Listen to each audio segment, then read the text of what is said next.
ఎన్నికలు వచ్చే సమయంలో ముఖ్యమంత్రి కేసీఆర్ తమ హామీలతో బీసీలను మభ్యపెడుతున్నాడని రాజ్యసభ సభ్యుడు ఆర్ కృష్ణయ్య విమర్శించారు.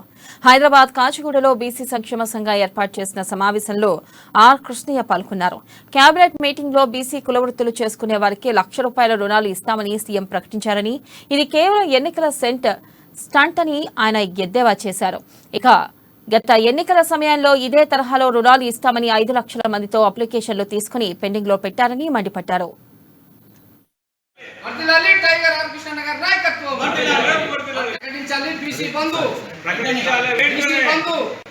రాష్ట్రంలో ఉన్న ప్రతి బీసీకి ఒక సంవత్సరం పేరు మీద ఖర్చు పెట్టింది, వాళ్ళ సంక్షేమం కొరకు ఖర్చు పెట్టింది ₹3.